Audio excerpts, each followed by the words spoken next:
Support for the Dice Tower comes from listeners like you and from TheOp, also known as USAopoly. Thanks for your support.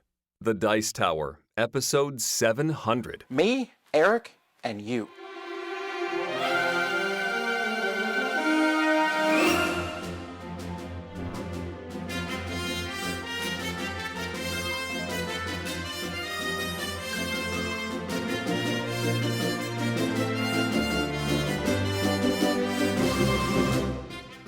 Welcome to the Dice Tower, a podcast about board games and card games, and especially the people who play them.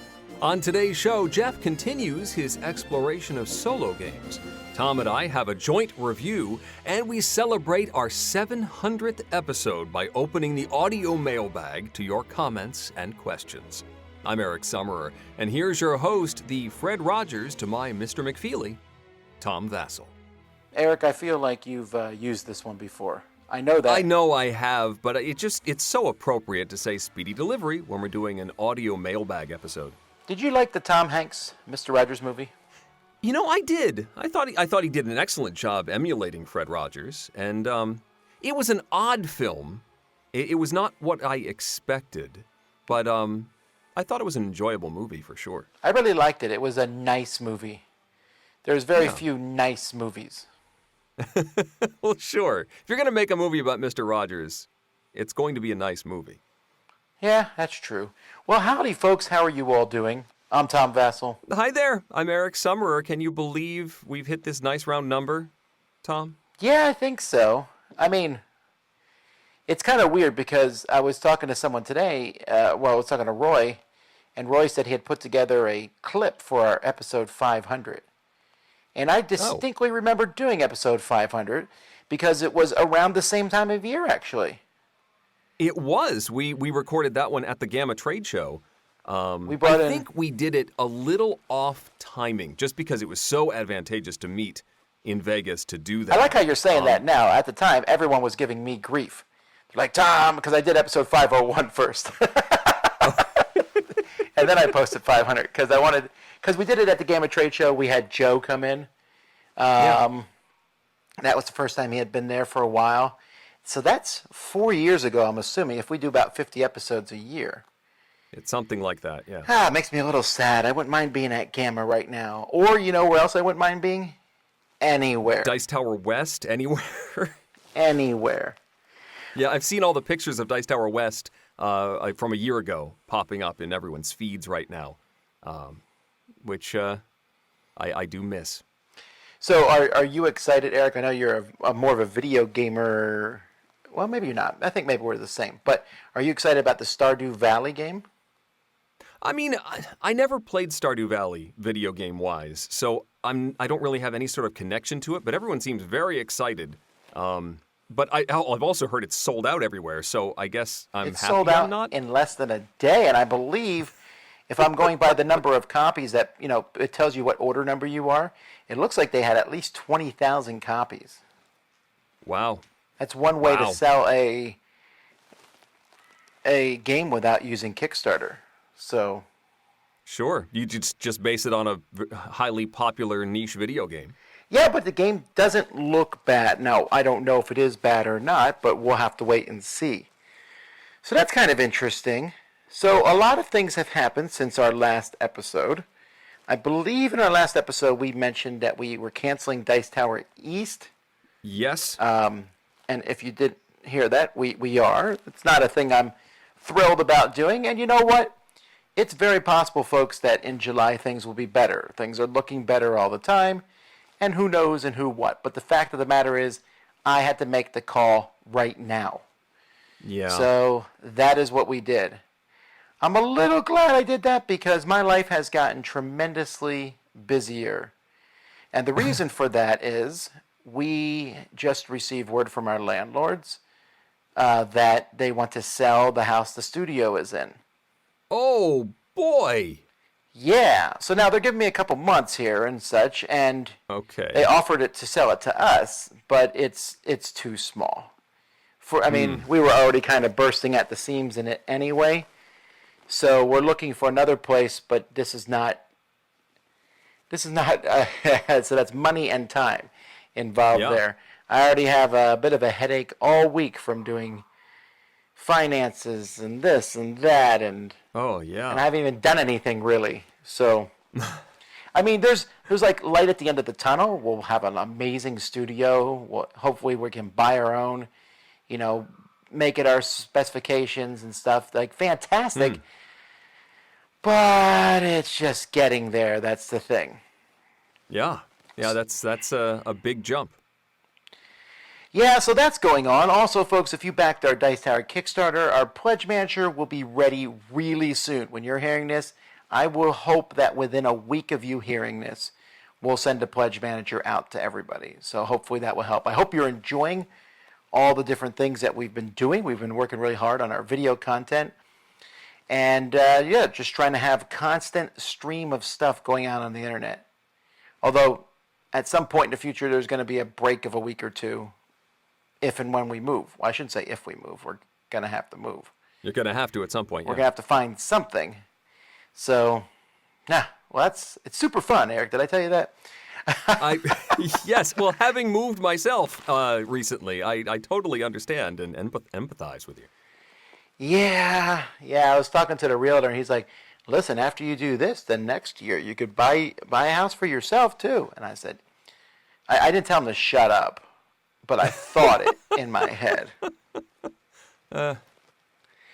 So anyway, this is episode 700. We've been talking about episode 700. Oh, you know what? One more thing before we get to episode 700, folks. So Sure. Even though Dice Tower East is canceled, Dice Tower Retreat is still planned for September. I feel that a small little thing by September should be legit. But we're also considering doing a Dice Tower Retreat in November, possibly in Orlando. Ooh. So if you're interested in that, simply email me at tom@dicetower.com and let me know. And I'll add you to a list that I'll let you know if and when anything happens. Okay. All right, now let's delve into episode 700. So I don't know, it's kind of weird for me to continually celebrate all the time. So we did a big celebration for episode 500. And then in episode 600, I tossed that one to Mandy and Suzanne.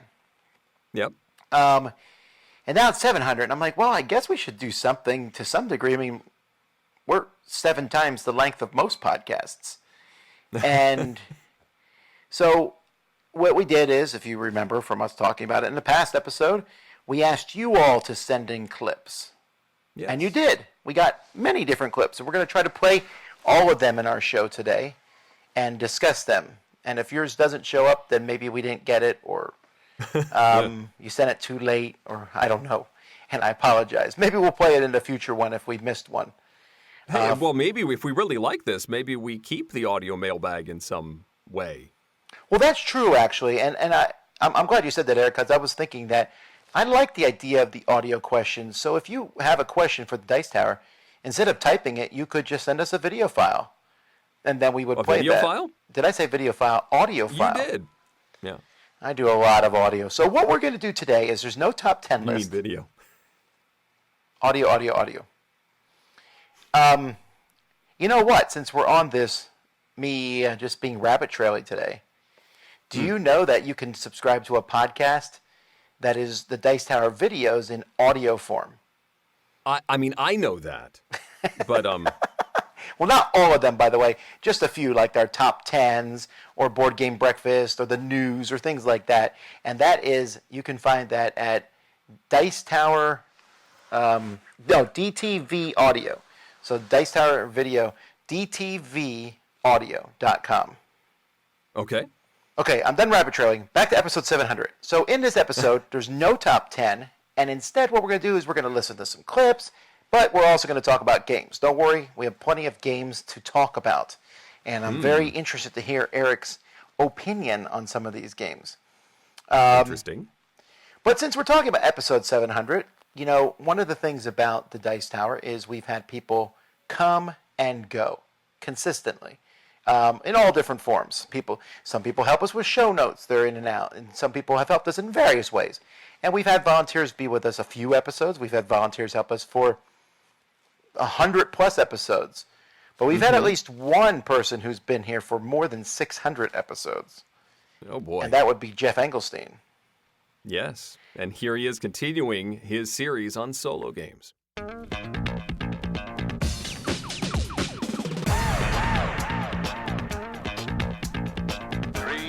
2, 1, go. It's time for Game Tech with Geoff Engelstein, where we find out how games really work. Last Game Tech, I talked about attempts to create a solo mode opponent that plays the game basically by the rules, a cardboard AI, if you will. Now, for those that missed it, a quick recap.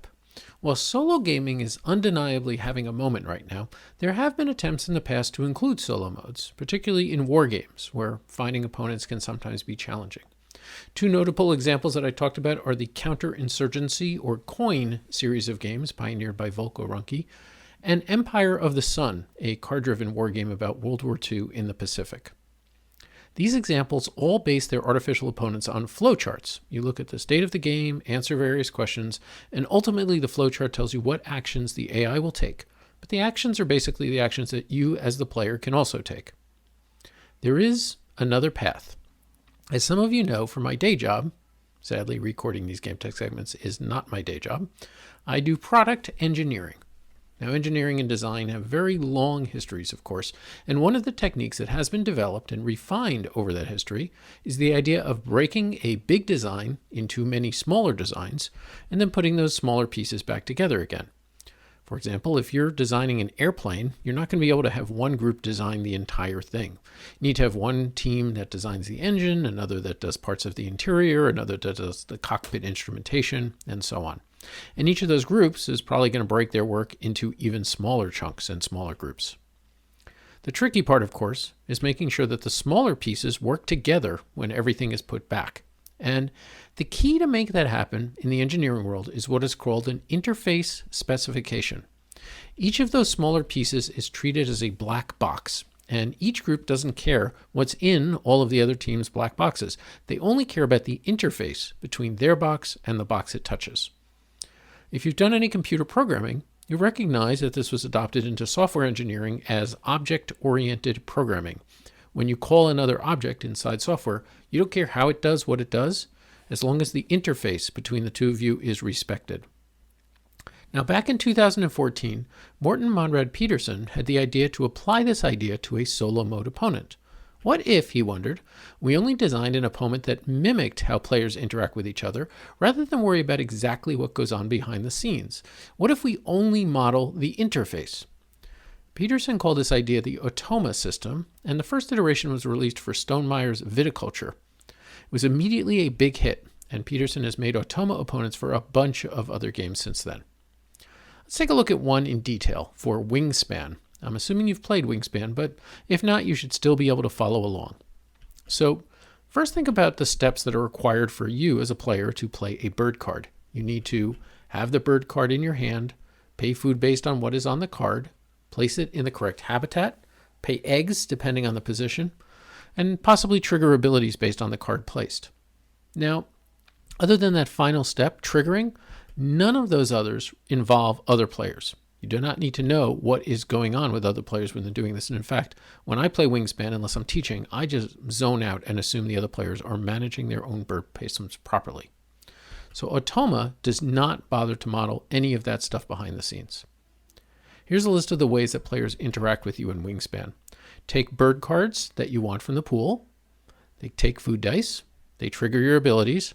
They beat you for end of round bonuses. And finally, they can just score more points than you. And that's basically it. So the Automa opponent for Wingspan models those 5 elements, but nothing behind them.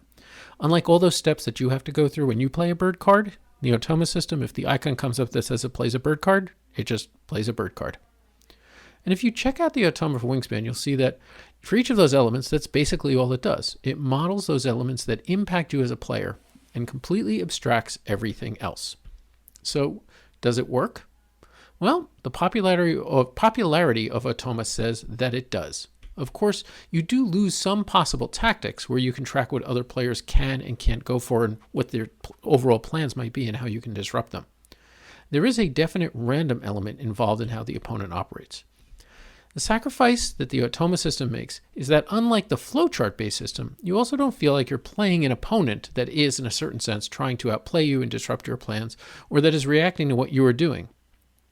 But what you gain for that sacrifice is a much simpler solo experience, and yet one that still allows you to get most of the flavor of the game, even in the solo play experience, as you have to go through the steps of a turn and placements and actions and so on, and can learn systems that way and experience them that way. Now, Automa can't work everywhere, of course. As the amount and type of player interaction increases, it becomes harder and harder to define and abstract that interface. It works best for games where players are working mostly in their own tableaus with specifically defined interaction points with other players. So, the next time you're trying out a solo mode, or trying to develop one on your own, pay attention to the interfaces, the boundaries between players and game elements. You'll find it fascinating to view a game through this perspective. This is Geoff Engelstein with GameTech. I still don't know what I feel about solitary in games. Yeah. You talked about the Automa here, and people have said that that's going to change gaming, and it has to some degree, but let me ask you this, Eric. What do you think? What is your favorite kind of way to play a solo game? So there's different ones. So you have a solo game that's essentially a cooperative game. You're trying to beat the game. Right. A lot of cooperative games can be played solo.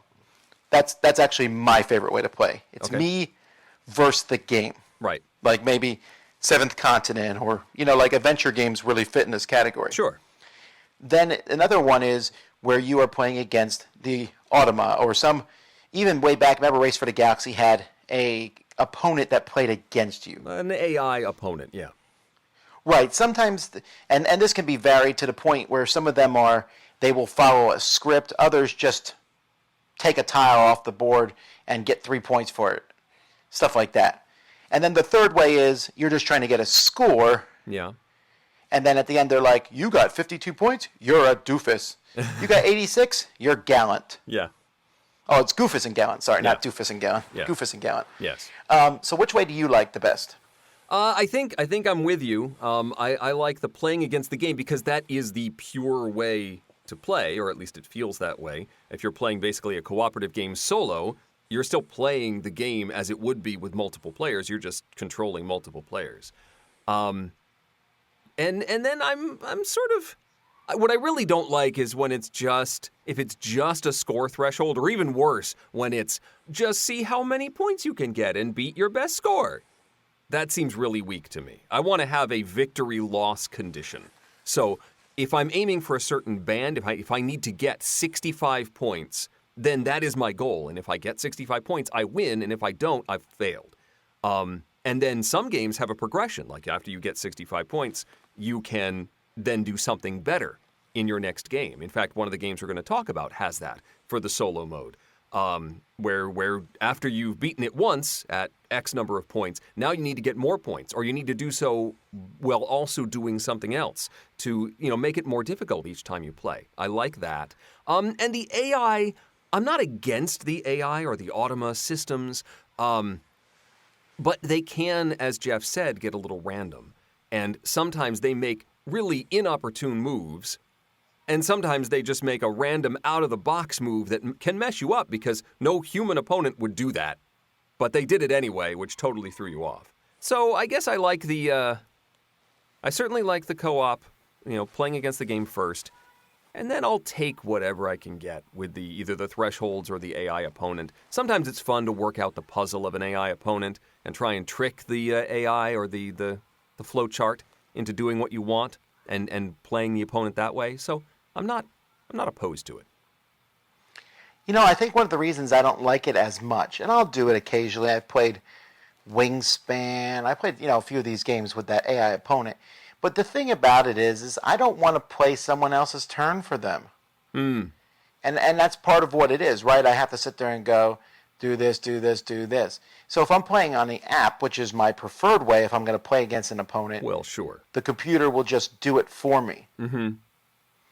And so I have much less of a problem that way. I play, for example, Terraforming Mars on the app, and that one's fine because I'm just, it's doing its thing.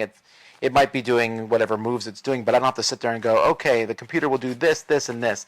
And I have a problem with that because it's like I'm walking through a manual computer program. Yeah. And that's not as interesting to me. If it's quick and dirty and fast, it's less of a problem. But Sure. I don't know. And the score one, sometimes it's okay, but after a while I get kind of bored with it. I'm like, well, I got 86. I guess I could try to get a higher score, but Right. who am I playing against? Past Tom? Future Tom? Yeah. All right, folks. At this point, we would be doing our tale of horror, but we don't have any. Well, I think we might have one or two in the bank. But, folks, we need them. Send us in a true tale of horror, a tale of amazement, a tale of wonder, a tale of sadness. Well, I don't know if we went sadness, but a tale of joy. There you go. Send them to me at tom@dicetower.com. All right, let's keep going. Support for the Dice Tower comes from TheOp, presenting Marvel Smash Up. Get ready to smash together two of your favorite things, Smash Up and Marvel.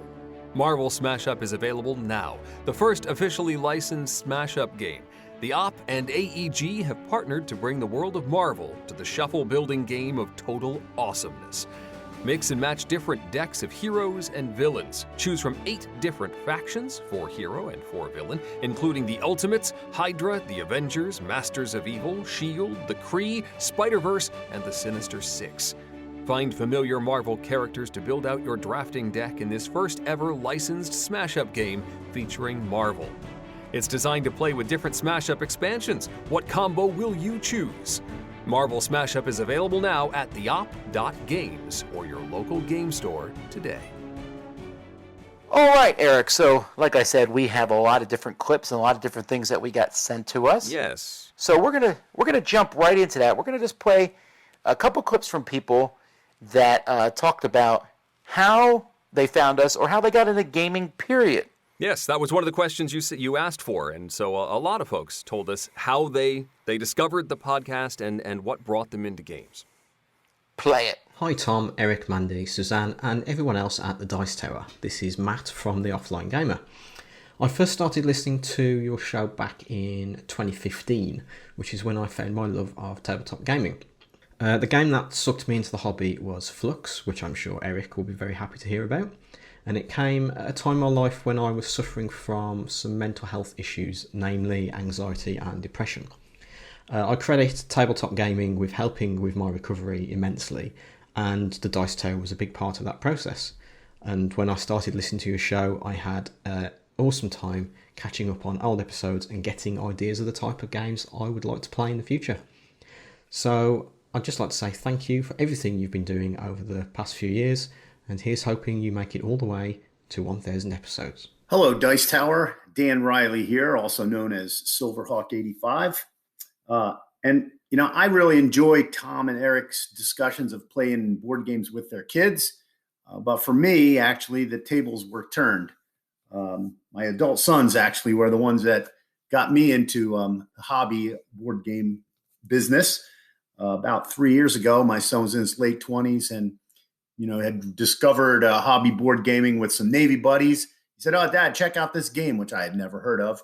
And he said, "Well, look at Tom Vassal's review on the internet, and it'll really help you out." And so I did that, and boy, I was hooked immediately.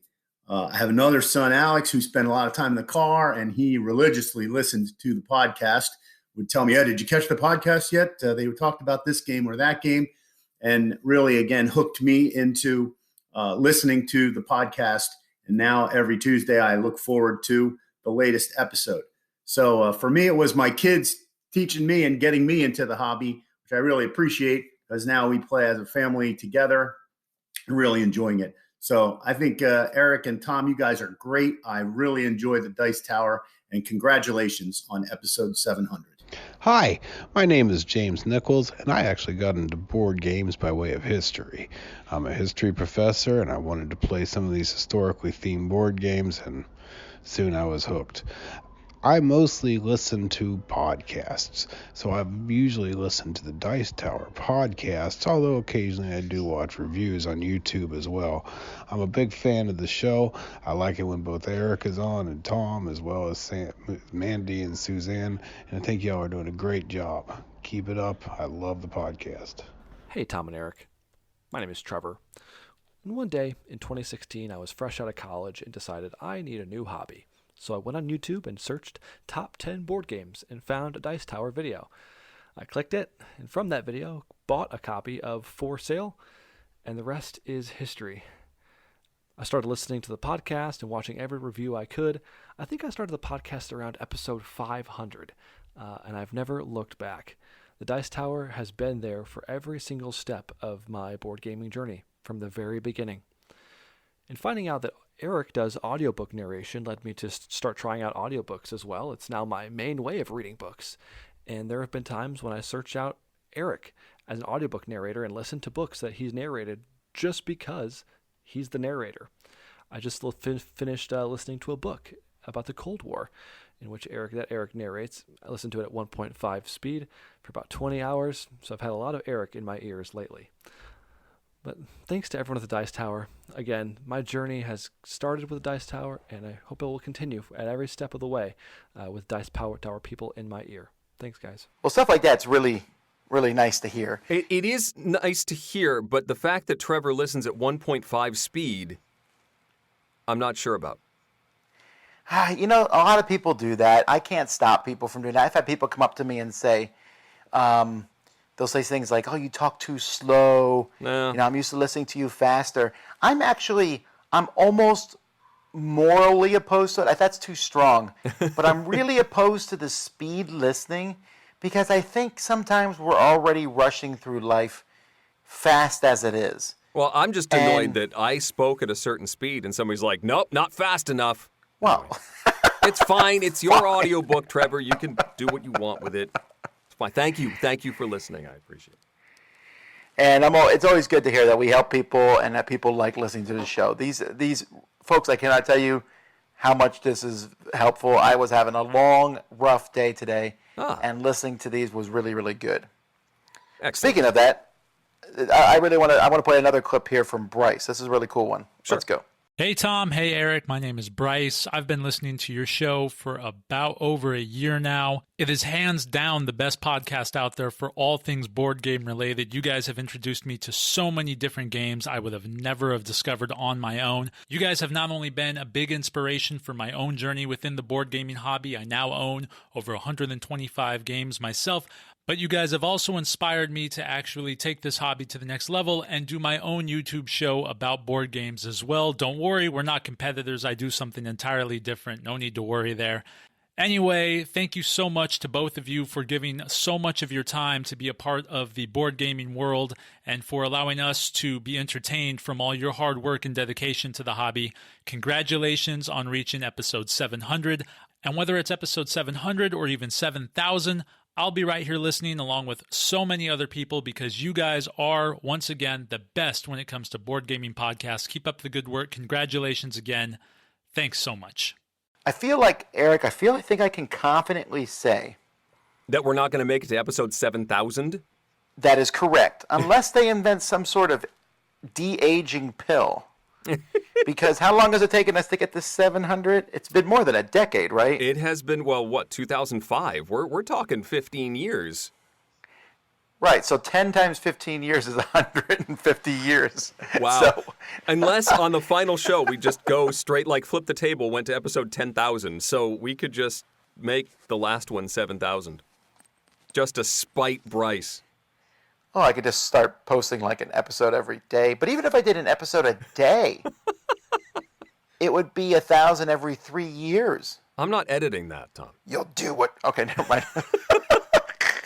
All right. Well, before we go any farther, folks, it's time to pause here and let's talk about a game. Yeah. And this is a game that Eric and I have both recently played. Excellent. And I don't know what Eric thinks about this game at all, but because Eric is a Friedemann Friese fanboy, I'm predicting he's going to like the game Faiyum.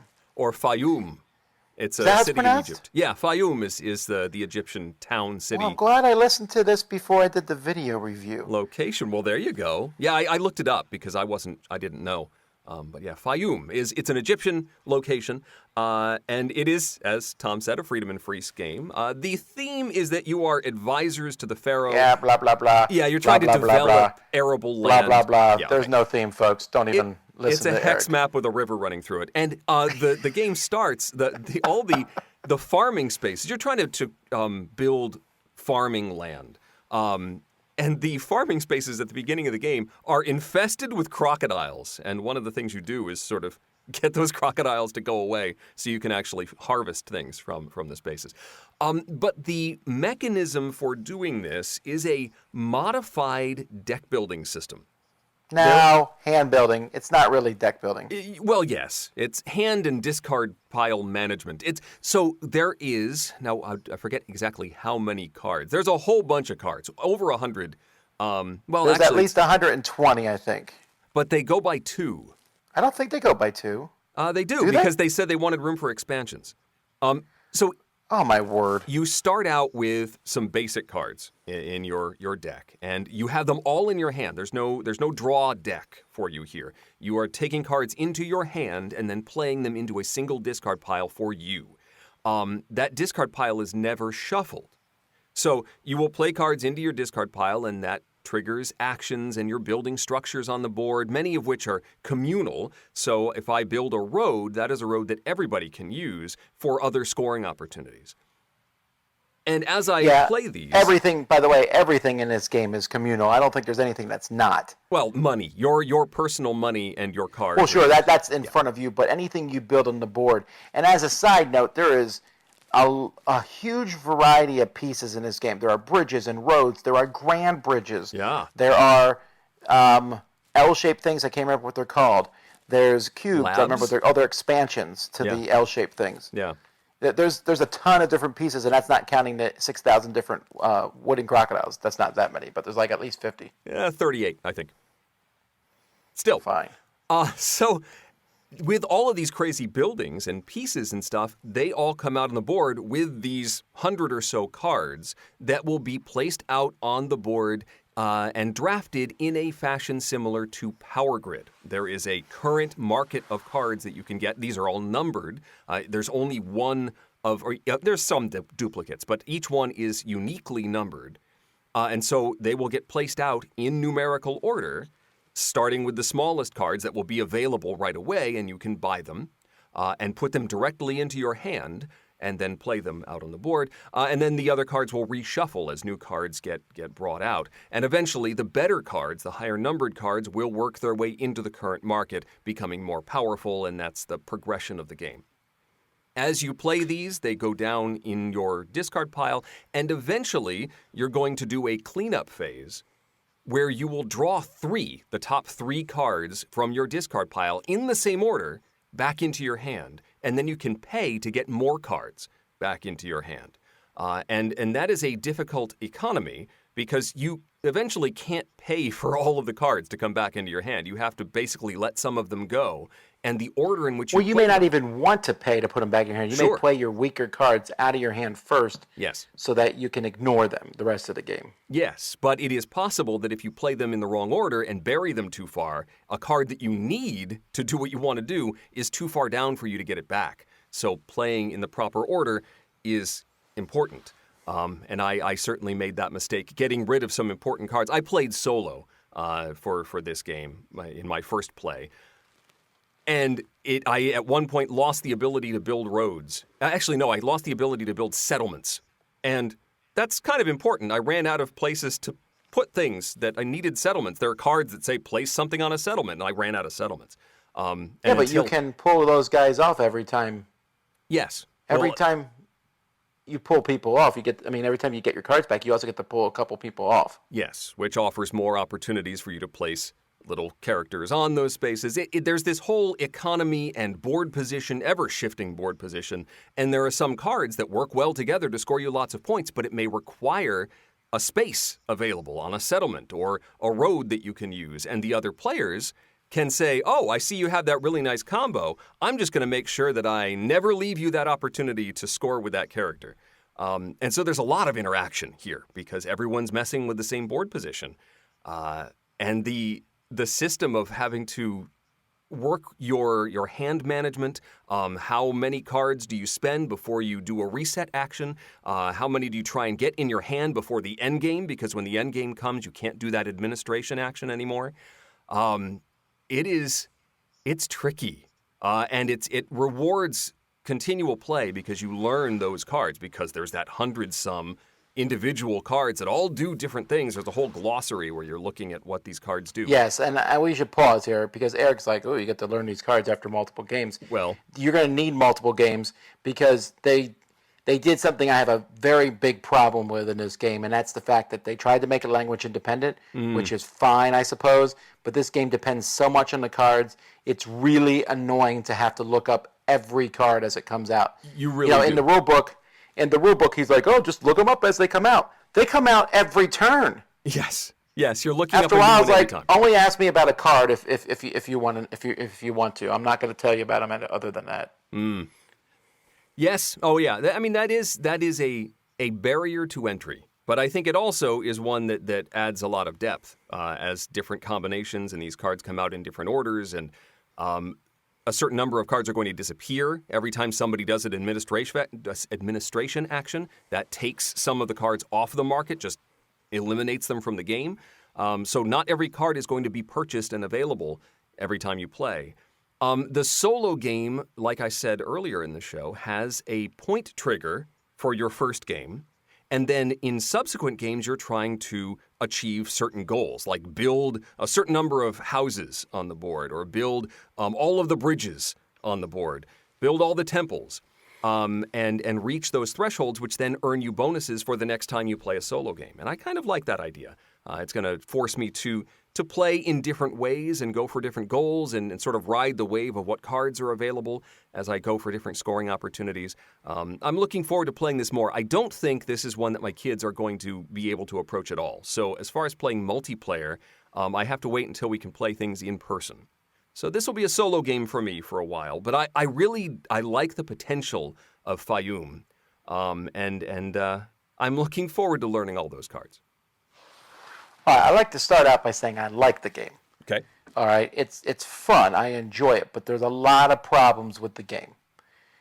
First of all, what Eric did, if he could use his flowery language to tell you sweeping, vistas of how the board looks, but it's butt ugly. Like it looks like the board came out in the late 80s or early 90s. It is one of the most boring boards in existence. It's not. It's very stark, yes.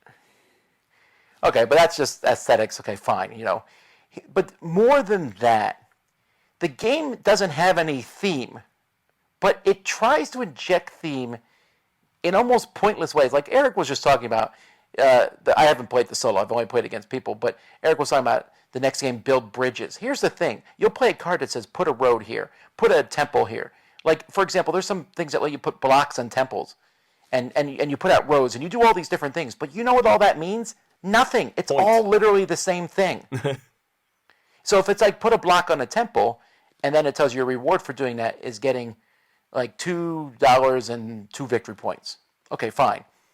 But why did I put the block on a temple? It doesn't do anything. The only thing that does anything in this game, as far as I could tell, are the roads and settlements.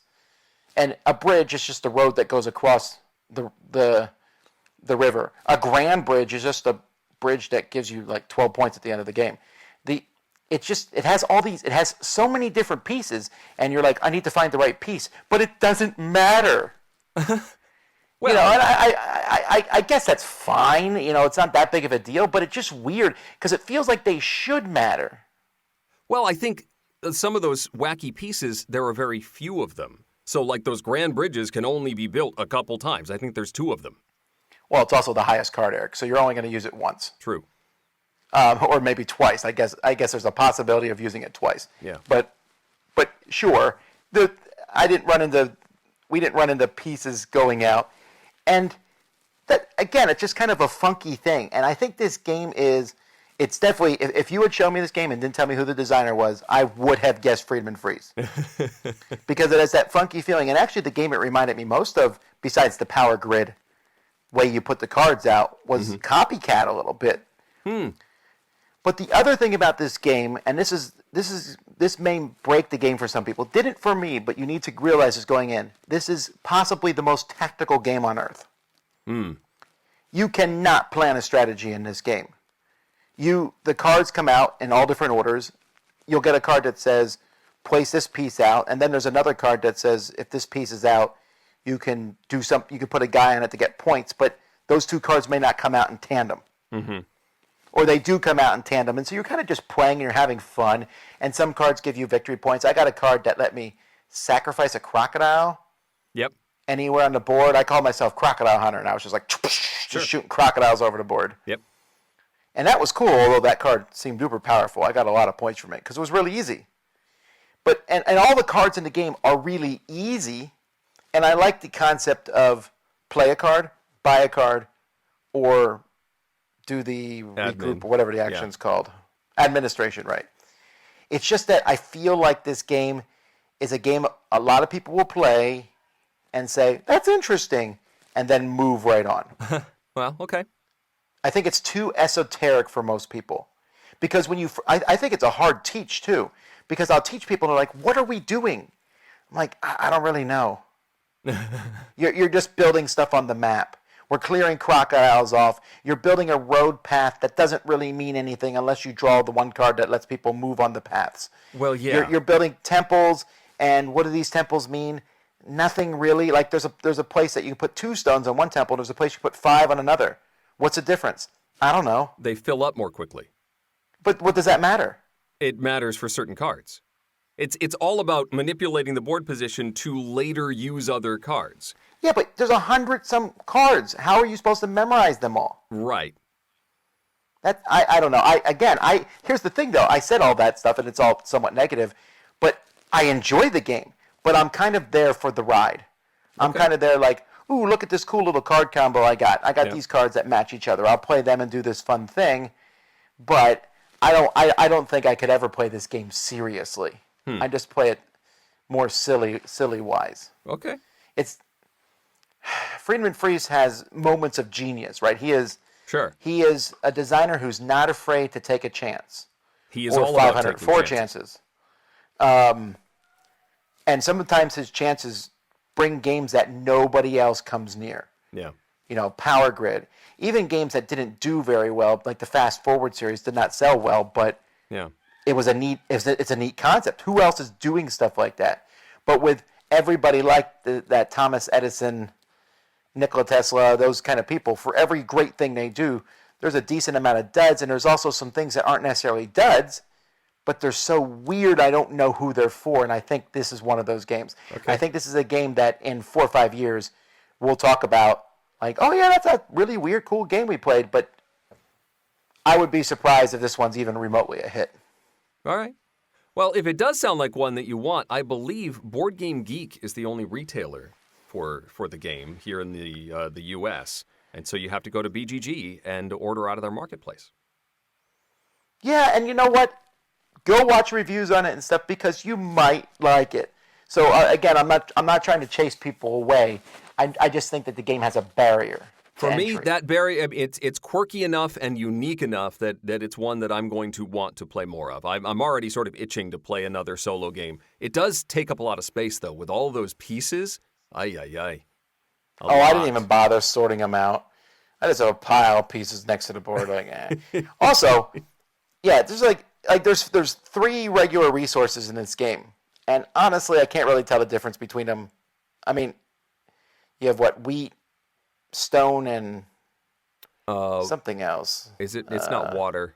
Fish is not a basic resource.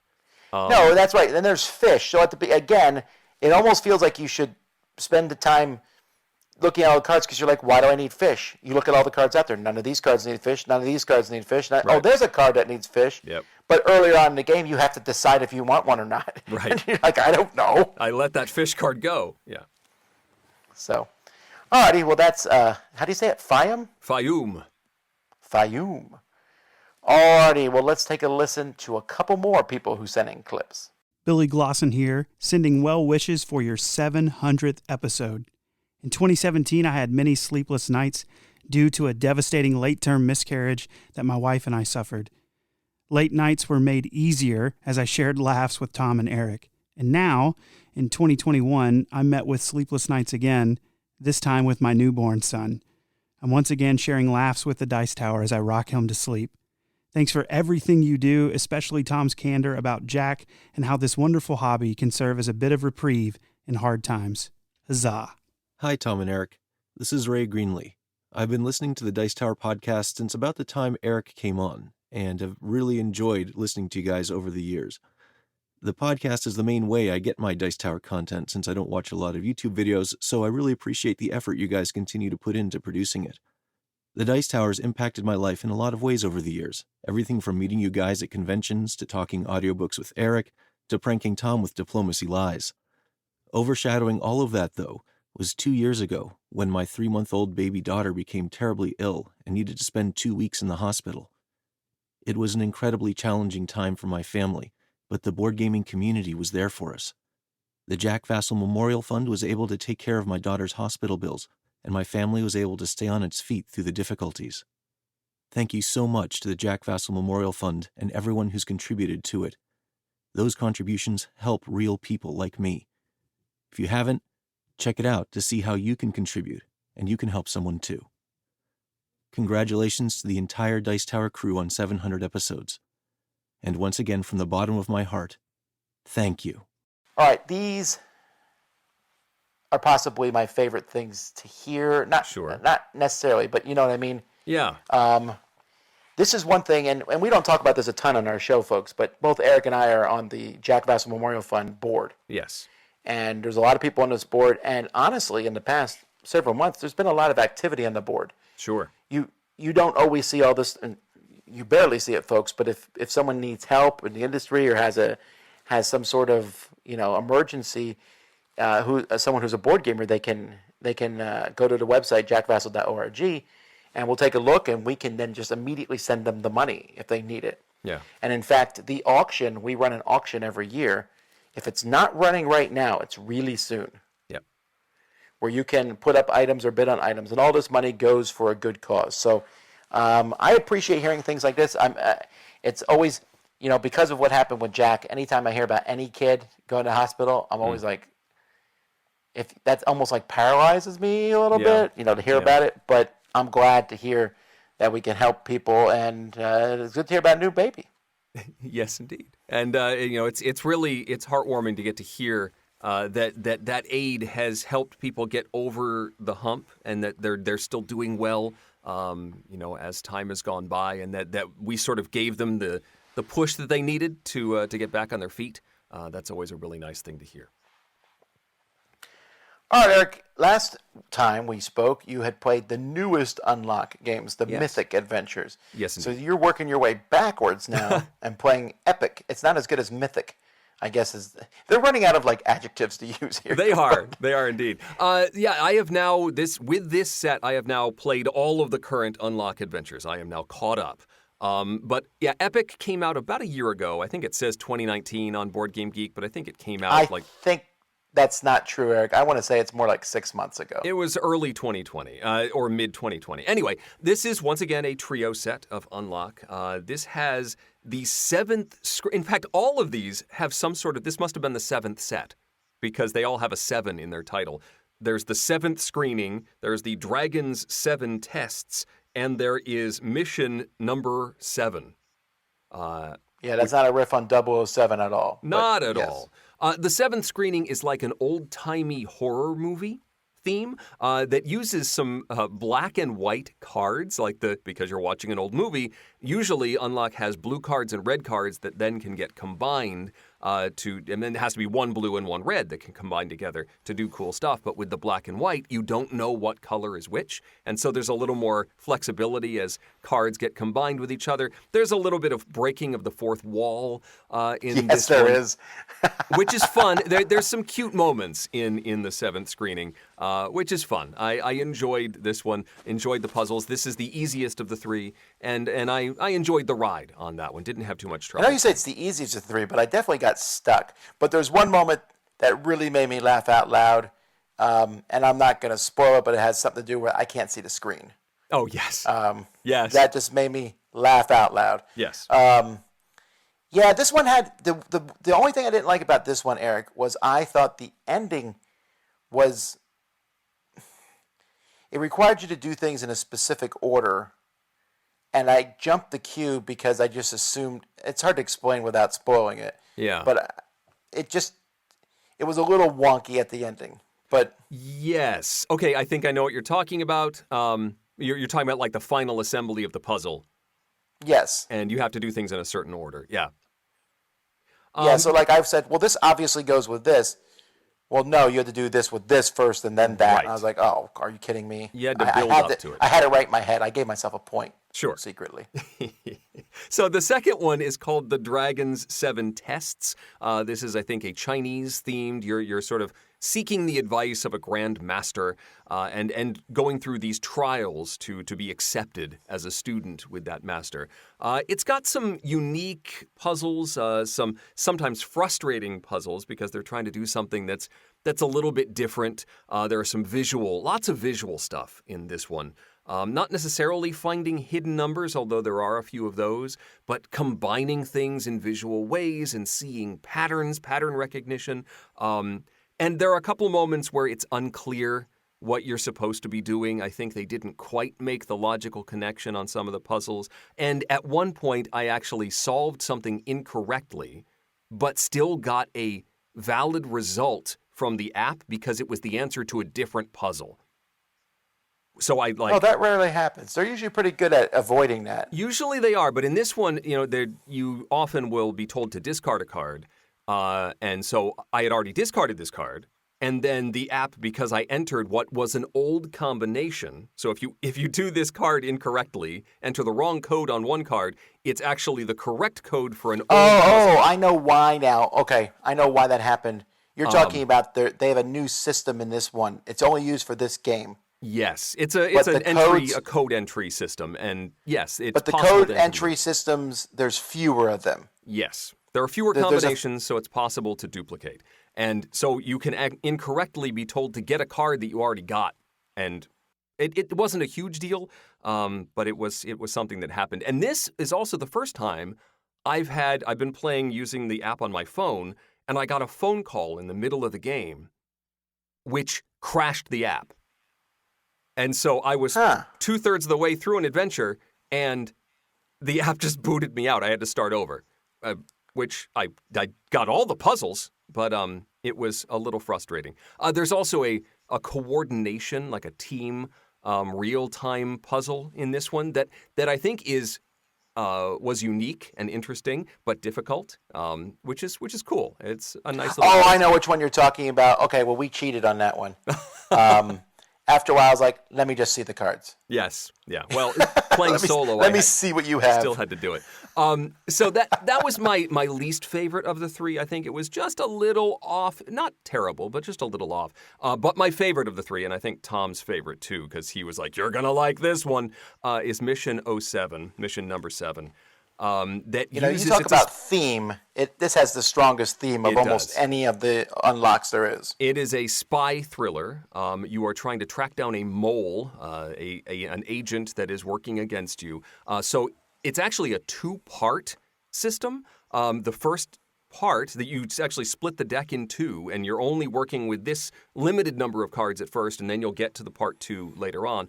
But in the first beginning, you're looking for who the mole is and sort of collecting evidence and crossing them off. Not really crossing them off, but eliminating certain agents from contention as being the traitor.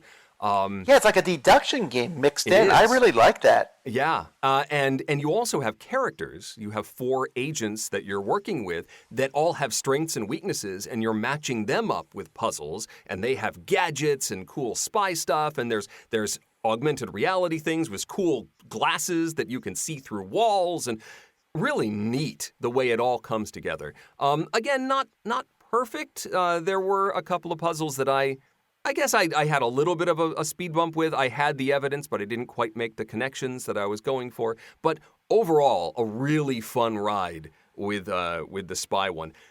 So the entire set of Epic Adventures, this is really solid. It's still not my favorite. I think my favorite is the Timeless Adventures, which was the set before this.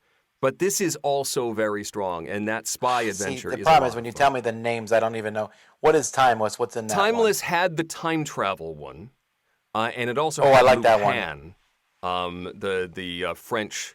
the the Oh, French I like. guy You're and right. the Orpheus. You're right. That is the best set. That's the best and set of 3. What was the one before that? Oh, it was another no-side adventure. It was like the one in the circus. Oh, So, right, yes. man. You're right. That is the best set. I agree with you. That is Okay. the set. This one here, I would not have even put very highly in the sets, but the spy one is possibly my favorite. Maybe I still like the pirate one a lot. Oh, the pirate pirate and one the is spy very one. good. But you know what? I can tell you folks this. If you played the unlocks and you played through the pirate episode, I can almost guarantee you like the spy one because they have similar feels to them. Sure. Because they're less about unlocking, like they don't feel like escaping out of a room, but they feel like almost a choose your own adventure thing. Yeah. Have you done a top 10 unlock adventures? No, but let me see. You said there's 8 of them. That's 24 plus the 3 Star Wars would make 27. Yeah, there's a lot at this point. Oh, yeah. I guess I could do a top 10. That would be interesting. Oh, maybe you and I will do a quick top 10. Why don't you do that for the next episode? We'll just do a mini one. Maybe top 5. Pick your 5 favorites. Okay. I will have to And go back and look at the I'll look list. through them. Yeah. Yeah, because I'm pretty sure I know 4 of mine off the top of my head, but maybe I'm missing one, so I'd go back and look at them. All right, so nowadays, everyone, when Stonemaier Games releases something, it becomes an event. And so they're releasing Red Rising. Yes. Which is based on the very popular novels, which I didn't read until I heard about this. Now I've read the first trilogy of these books. Okay. And I still haven't even seen the game. But Jamie said that the game, part of it was based on Fantasy Realms. Well, coincidentally, the new version, WizKids kind of re-released Fantasy Realms and sent it to me, along with an expansion for it. Now, Eric, have you played Fantasy Realms? I have not. I think you would really like it. Fantasy Realms is a kind of drafting game where at the end of the game, you're going to have 7 or 8, for some reason the numbers, it doesn't matter, 7 cards, and each card is going to score for you at the end of the game. And every card scores differently. They all have a base point value at the top, but then they do different things. Like the wizard might say, plus 2 points for each leader that you have. And maybe you'll get a card that's 25 points, like a flash flood, but all the fire cards you have are now worth nothing because it's a flash flood. And there's a little bit of theming in there, but basically all these cards work together in various ways. And so on your turn, you're going to draw a card from the top of the deck or from a discard area in the middle of the table, and then you discard a card. So you'll throw a card out into the middle of the area. Every card's discard, there's no pile, they're all out there. And when there's a certain number of cards in that discard pile, that's the end of the game. And then you add up your scores. And so you're sitting there, sometimes you'll take a card from the discard pile and put it in your hand, the discard area, and put it in your hand because you don't want the game to end just yet. And also you know what those cards are. There's some really weird combinations, like if you have these 2 cards together, that's 100 points. But you better get those 2 cards. There's cards that cancel like 3 other cards in your hand. So you're working back and forth, and it's really cool because the first time you play, you're like, this seems a little random, but it's not random. You're just trying to sit there. You look at your starting hand and say, which of these cards do I want to keep, and which of these am I going to kind of chuck and try to get other ones to get the best possible scoring thing I can do. There's different types of cards. There's, like I already mentioned, there's fire, and there's weather cards, there's mountain cards, there's army cards, there's monster cards, there's leader cards, and mage cards, and they all have a different feel to them, each card. And then there's an expansion that added a few other cards. Like there's an undead faction now that gives you points based on the cards that are in the discard area. Okay. So I thought that was interesting. Like one might say, you get +2 for every leader in the discard area. Well, that's cool. I might keep that card and then discard a leader. And it also has some special action cards. Man, I forgot how much I like this game. It's not a long game. We're talking 20 minutes, and 12 of those minutes are playing the game, and the other 8 are scoring it. The scoring pad's really interesting because it literally has a block for each card. Each card you write the score down, and then you add them up together. Okay. I don't know any other game that does that. Although I did see there's an app on the internet. You can take a picture of your cards. There's an app on iPhone, you can take a picture of your cards and it will score them for you. Wow. Now, I don't think that includes the expansion stuff, which made me sad. But maybe it is by the time we've done this thing. But I thought that was cool. I really like this. It's a great filler game. The first one I almost didn't play because it's called Fantasy Realms. It's a little card game that looks boring. It's still called Fantasy Realms, but now it has slightly better artwork. But don't let that fool you. It's a nice, fun number card drafting game. Alrighty. Well, now we got some interesting. We're going to listen to a few stories here and a top 10. Let's jump into it. You said there wasn't going to be a top 10, but William decided to change that. William. Hello. Want to congratulate Tom, Eric, Mandy, Suzanne, and the whole Dice Tower crew on reaching their 700th episode. Quite impressive. I know this needs to be quick, so here is my top 10 list of my favorite things about the Dice Tower podcast. Number 10, it comes out regularly, very professionally, well done. Love to see it regularly in my feed. Thank you for doing that. Come rain, sun, sleet, etc. Number 9, past contributors that I loved and appreciate, even though they're not contributing anymore. I'll mention, of course, co-host Sam Healy, who I miss, and Moritz from way back in the day. I loved Moritz's contributions. Number 8, I appreciate the game reviews at the top of the episode, even though I am trying these days to purchase fewer games, and you keep mentioning ones that I end up having to buy.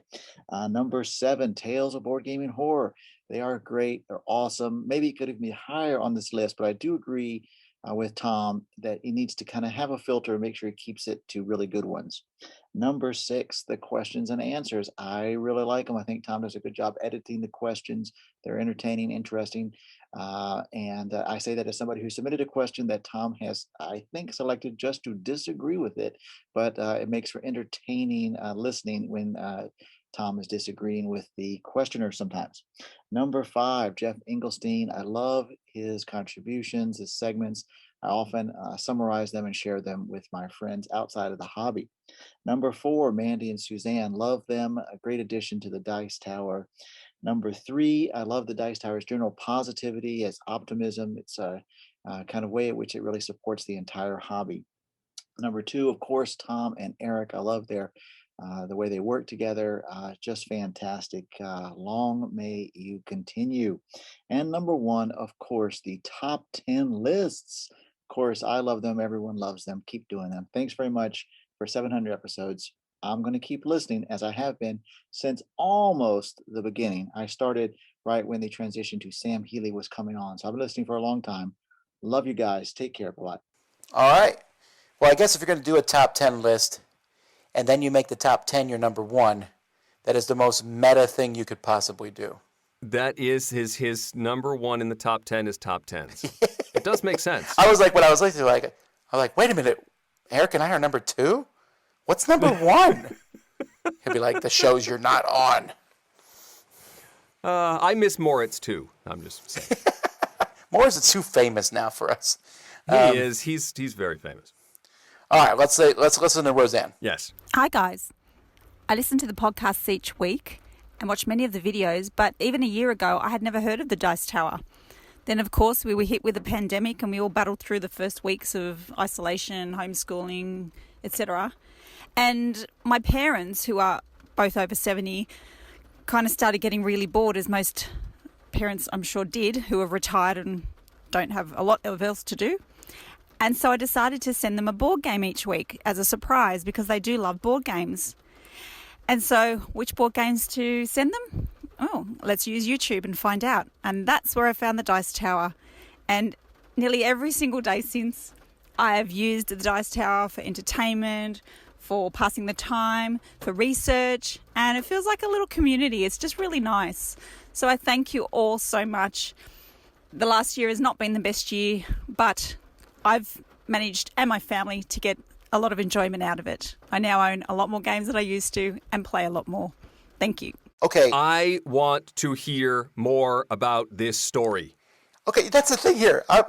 This is what blows my mind here. Is like, you know that we have listeners right now who are going, my kids don't send me a game every week.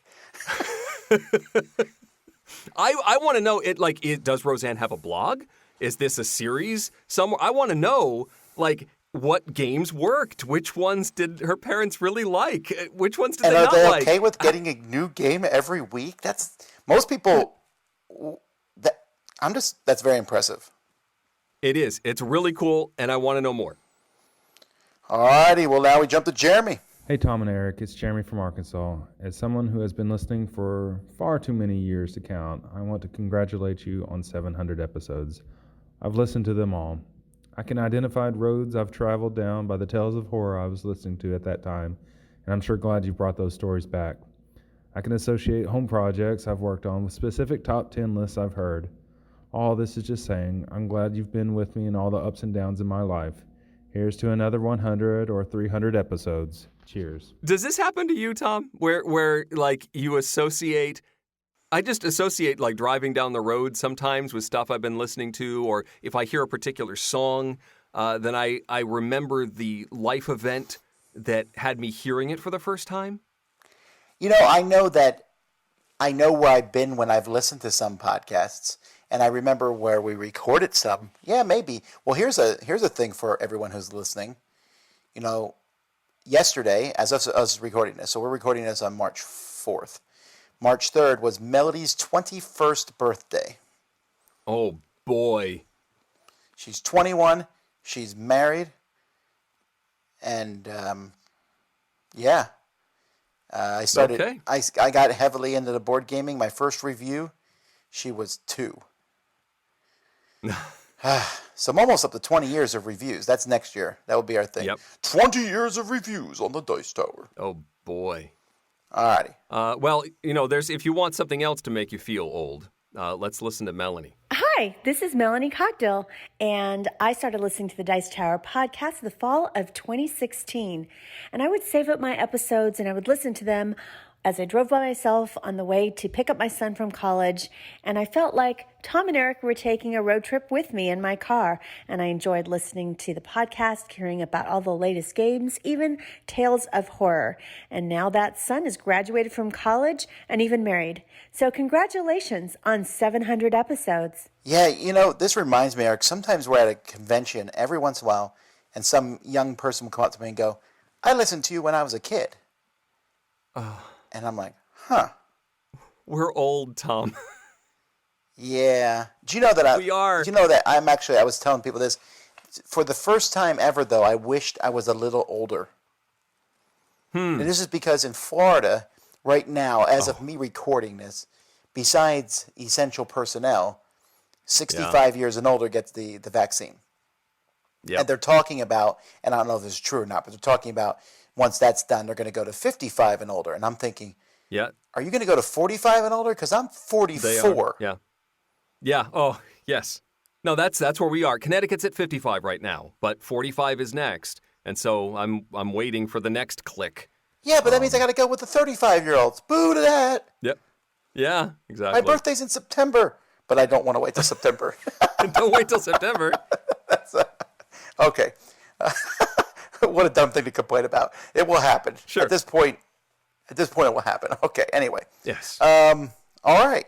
Well, Eric, you got another game? Tell us about it. I do. This is one I've mentioned here and there on the podcast before, but I've been playing a lot of Res Arcana on BoardGameArena lately. Now owned by Asmodee. Yes, well, the system is. Since we spoke last, Tom, some folks from the Board Game Geek Guild, the Dice Tower Guild on Board Game Geek, started a group. BoardGameArena has groups where you can organize in small little clusters and play games and chat with each other. And they started an unofficial Dice Tower group. And then when I joined, they changed the title to Official Dice Tower Group because me being there, I guess, makes it official. I saw that, and I said, I'll let it go. But this is the beginning of another split Eric's planning. So I have been playing.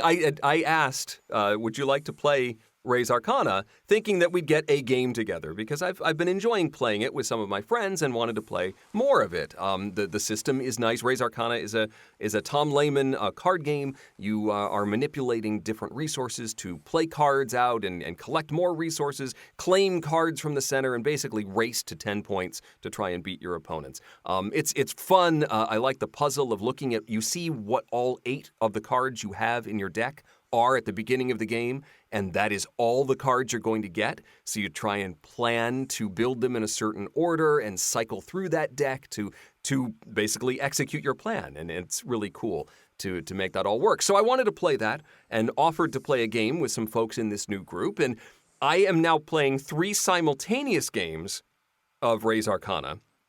And I can't do that. That's too hard to do 3 different games. I wouldn't remember what's happening in each one. That's where I am right now. It is nice. The BoardGameArena offers a notes function where you can type what you're thinking in a particular game, and then when you come back, it'll pop that up. So that's how I'm keeping them separate, because when I first looked at my deck and looked at what the cards were in the center, I wrote down, all right, I'm going for this particular monument, and I need to collect more of this resource. Be careful because I don't have any dragons in this game, and so that means they're somewhere else on the board, and I need to protect against them. Stuff like that. So that when I then pop up to when my turn comes up, I'm like, okay, what am I focusing on? Yes, here's what I'm doing. Because otherwise, I would certainly make the wrong move. All right, well, and I still may. This is leading up to Dice Tower East 2022. We're going to set up a Res Arcana thing, and Eric's going to pull a Gary Kasparov, and he's going to go around. Or like Andrew Looney does? Yeah, he's going to go around and play Res Arcana against 20 people at the same time. He'll just move from table to table, just like the girl did in Queen's Gambit, and go from table to table, and he'll lose 20 games. It will be amazing. It is something to work toward. But if you'd like to play Raise Arcana or anything else with some Dice Tower folks, at the moment, it is a group that you have to be added to. So we've been posting to the guild on Board Game Geek, the Dice Tower Guild. There's a thread that says, hey, we're getting this group together, who's interested? But I'm working on getting it to be an open group. It's called Official Dice Tower Group on BoardGameArena. All right, we have a couple letters now from people who weren't able or didn't want to do audio, so Eric's going to read a couple of them. So here we go. Sure. This is from Amanda, who says, I can't really remember the exact process of how I got into board games. We played all the classics as kids, and then came a time when my older brother started bringing things like Seven Wonders and Ticket to Ride to our family gatherings, and the rest is history. But it feels like we've always loved board games. Somehow or another, I started making a list of board games I wanted to buy, and I'm sure, although I don't really remember, that's how I discovered the Dice Tower, looking up reviews on YouTube. I like the reviews and the top 10s, and for a short time I was watching all the videos, but the fact is that I don't have a ton of spare time to do nothing but sit and watch videos. I do have a lot of time to listen to podcasts, though, and I really love being able to listen to something while I go about my daily chores. I started going through and listening to the old podcasts. I'm at about mid-2019 so far. I feel like I'm rambling a bit, but I just wanted to express how much I enjoy the content you all put out. It really feels like I am a part of your board gaming family.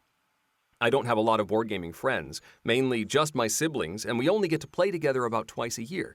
I have little kids that will be able to start playing with me before too long. They already love board games, but they're only up to things like HABA games so far, so that's something to look forward to.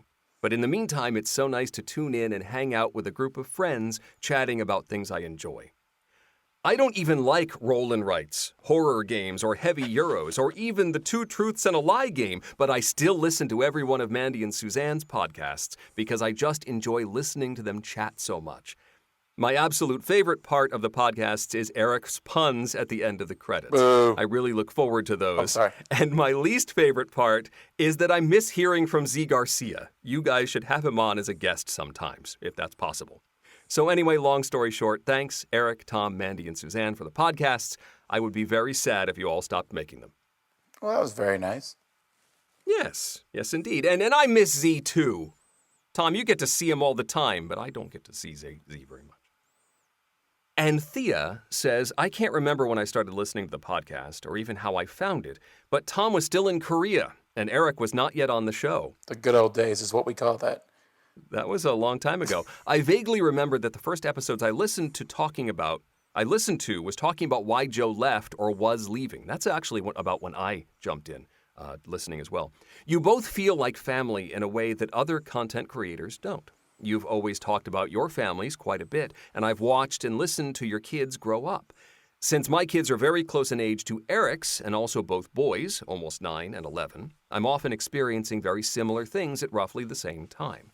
After listening to you for so long, I feel like I've been with you through many of your tragedies and triumphs, and you've been there for mine as well, even though you didn't know it. You're as much about pop culture and family for me as you are about board games. I always love the off-topic segments at the beginning of the show. See, we should keep those, Tom. I love your video content and watch a ton of it. It's really helped me stay sane throughout the pandemic and helped me find great games to play with my family. This year, most of our fun budget has gone into new games, since there's nowhere to travel and nothing is open to visit. Most recently, my boys have become obsessed with adventure tactics. Great game. And my husband and I are loving it too. Despite that, the podcast is my favorite medium for consuming Dice Tower content. I have been working at home for the past year, so I no longer have a commute to listen to podcasts. The Dice Tower is one of the few that I've kept up with over the past year. While I love the new voices that Mandy and Suze have brought to the show, I still look forward to the Tom and Eric weeks. Grabbing the new episode is one of the first things I do most Tuesday mornings. Dice Tower Tonight is the other content I always watch. We live in Canada, so we don't make it to many cons where you are, but we have managed to say hi at one Gen Con and one Origins.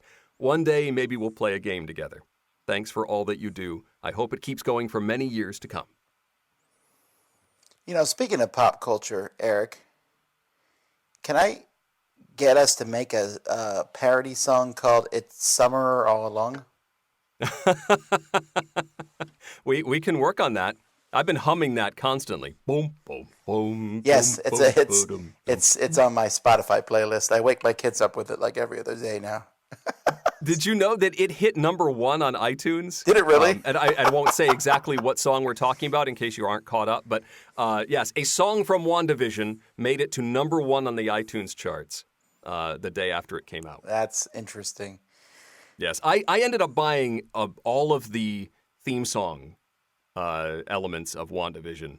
Well, I didn't realize all on different albums. It's written by the same person who wrote the songs for Frozen. I told you that a few weeks before it opened. I wasn't listening to you. When did you tell me that? Like on this show, actually? So weeks ago on this very program, you're like, I can't wait for WandaVision, and I was like, yes, I'm excited because it has theme songs from the Lopez's. Well, I don't know who the Lopez's like, who are they? Oh.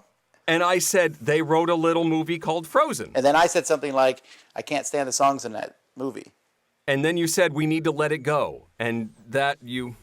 See, I was so caught up with my stupid pun. All right, well, anyhow, Eric.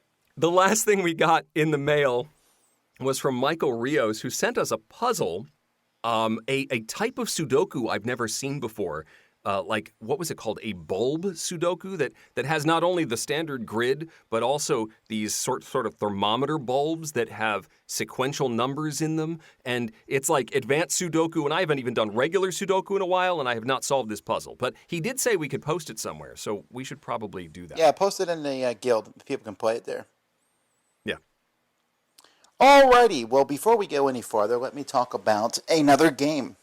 And this is The Haunted Mansion. And now, lest Eric get on my case here, did you talk about this in the past show that I don't remember? I did, yes.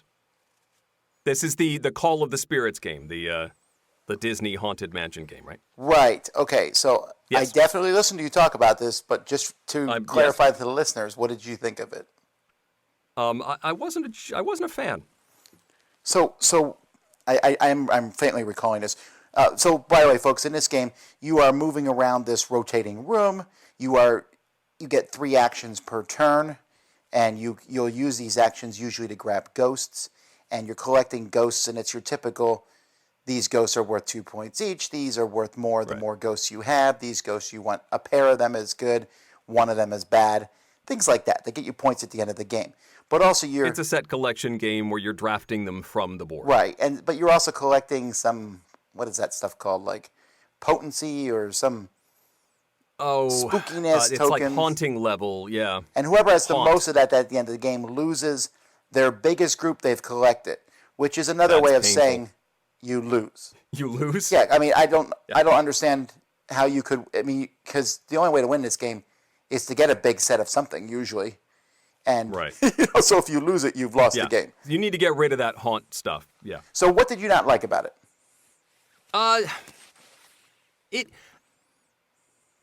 It seemed almost too straightforward. Heaven it was forbid. very similar to other drafting games. I think I just didn't. I was expecting something else connecting to the Haunted Mansion. It didn't feel that thematic to me. It had a nice thematic sheen to it. It had a veneer, but it was not. It wasn't exploring a Haunted Mansion. It was a set collection game. Got it. That was my chief complaint. Well, I didn't go in with that kind of thing because I think the Haunted Mansion at Disney is not that exciting. But it's okay. But anyway, I really like this game. And here's the thing. You said it was straightforward and stuff, but I think that's exactly the kind of game I want to see sold in the mass market store. Sure. This very straightforward thing. And I love the fact that I think almost every card has different artwork on it. Or there's at least a lot of different artwork on it. I really thought this was fun. I thought it was a simple game. A go around, push your luck, see how many things you can grab, move around, pick up the ghost. Very simple, good to play with kids. Fantastic game. Fantastic, strong. Good, solid. Well, I mean, I said it has a game. veneer on it, but it's a nice veneer. It's well produced. The art is nice. It has little touches that do call back to the ride. I was expecting something a little different, I guess.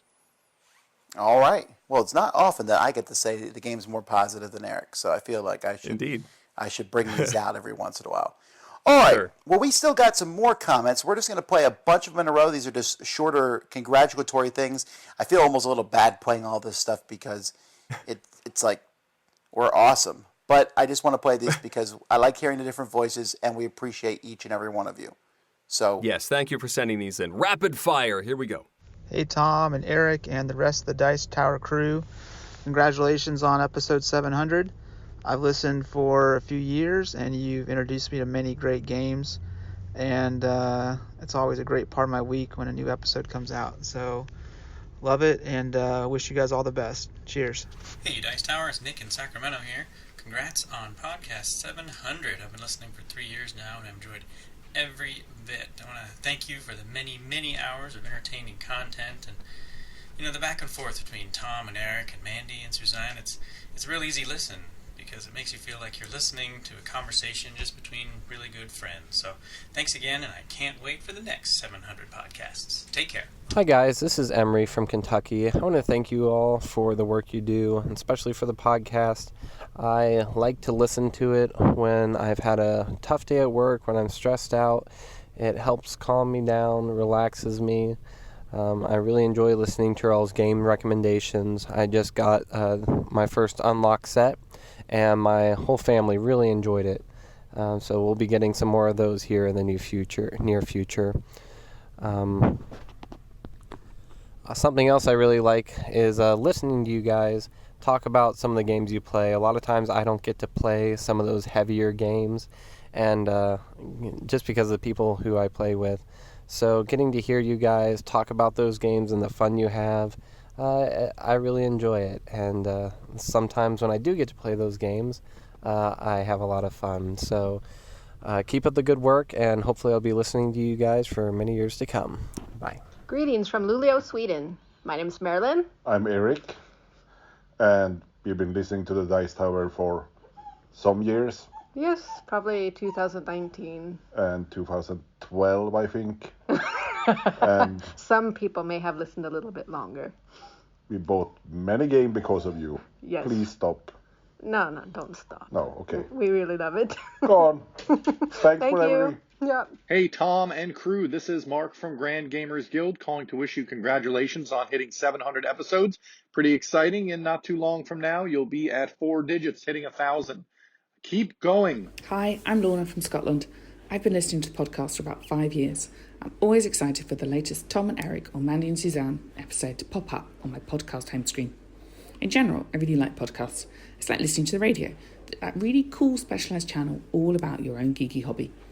I like being able to download the podcasts onto my phone and listen to them whenever I want, out for a walk or a run, making dinner, or whilst working from home. Yourself and Rado's podcast have gotten our family through many a long car journey. I like the magazine-style format of the Dice Tower podcast. I enjoy the opening banter before the game reviews. I'm not sure how I'd get my overview of new games coming out, as I don't want to watch a 20-minute video of each one. And I pick up lots of tips for games, and recently bought Warp's Edge for my husband's birthday based on the comments on this podcast.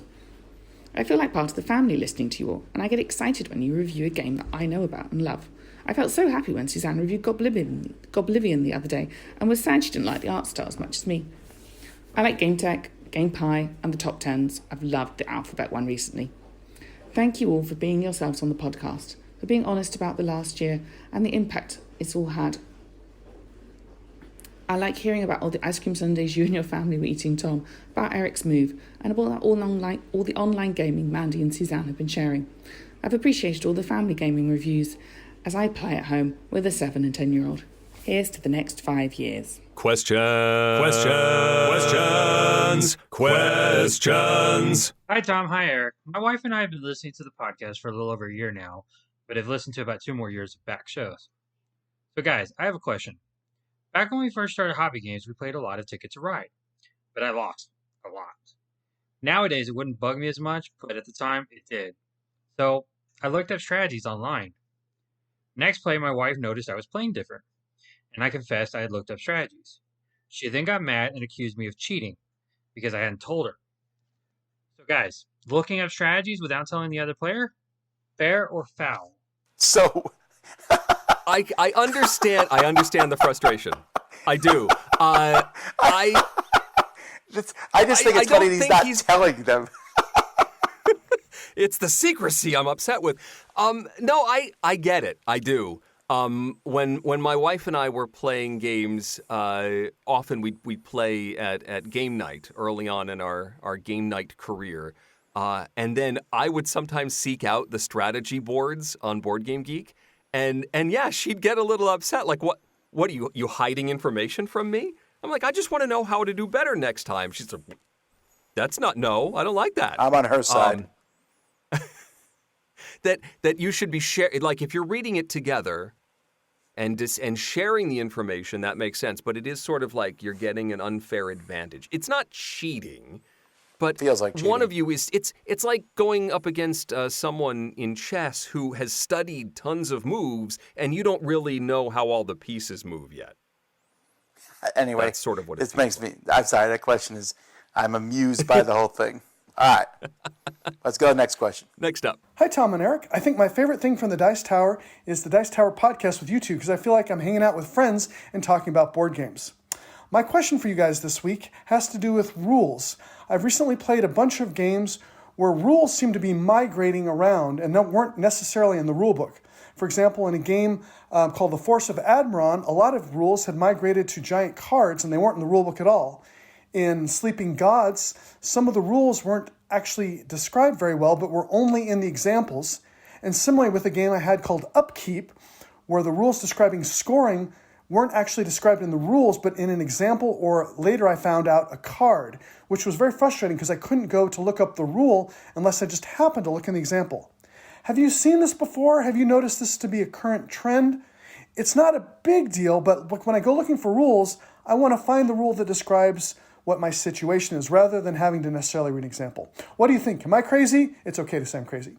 Thanks for everything you do, guys. Yes, this is a trend and it's a horrible one.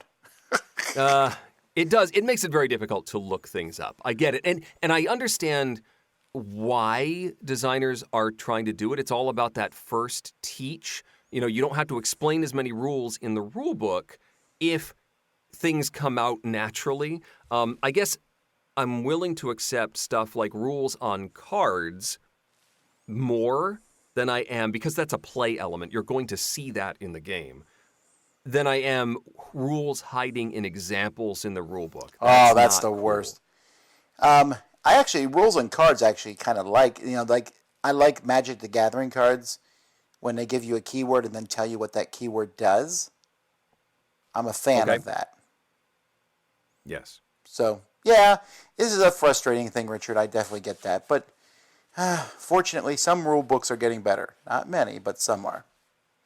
But I don't think the hiding rules in examples is a trend. I think that's an error.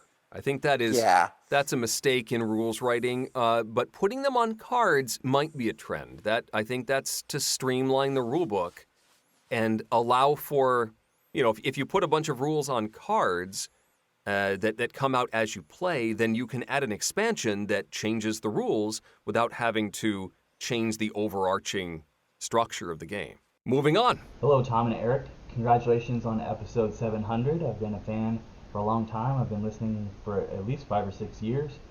One thing that I've always enjoyed hearing you guys talk about is the big games of wits and wagers that you have run at conventions, back when those were a thing.